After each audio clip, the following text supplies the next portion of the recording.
Ford had initially committed to achieving a production run rate of 2 million electric vehicles by 2025. However, the company has subtly shifted its stance, resulting in a quiet alteration of its plans. This change has largely gone unnoticed by the media, as Ford has downplayed the adjustments to their EV production targets. Recently, Ford altered their projections. While they had initially aimed for a production run of 600,000 EVs by the end of the current year, the company is now revising these figures due to an abundance of dealership stock. This change in approach is believed to be in response to multiple price hikes on their vehicles. For instance, the Ford F-150 Lightning electric truck has impressed many, but the frequent price increases have led to numerous order cancellations. Despite the initial enthusiasm and statements from Ford CEO Jim Farley likening their EV efforts to Apple's iconic iPhone moments, demand for Ford's EVs has dwindled through the first half of 2023. This led to Ford's announcement of pushing back its 600,000 unit production target to a later date, further emphasizing the company's flexibility in its approach. Similarly, the goal of producing 2 million EVs annually by 2026 has now been declared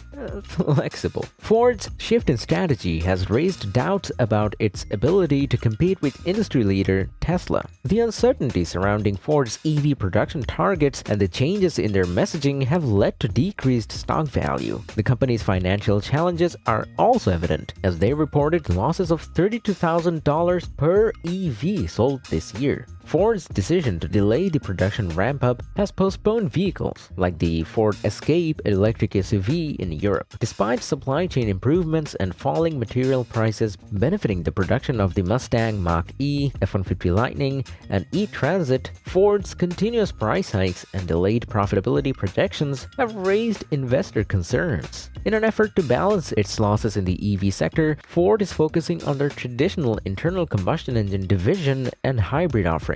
While they continue to generate revenue from these segments, they acknowledge the need to transition to electric vehicles in response to forthcoming emissions regulations, including those in California. CEO Jim Farley remains optimistic about the future, anticipating growth in hybrid sales and the introduction of new hybrid models, such as the Ford F-150 Hybrid. However, it appears that Ford's immediate expansion plans will not heavily involve plug-in hybrids. In conclusion, Ford's adjustment in EV production targets, coupled with its challenges in achieving profitability, has led to a shift in strategy. The company's change in tone and messaging has raised concerns and skepticism within the industry and among investors. Ford's ability to realize its revised EV production goals and maintain competitiveness remains uncertain, prompting questions about the feasibility of its future plans.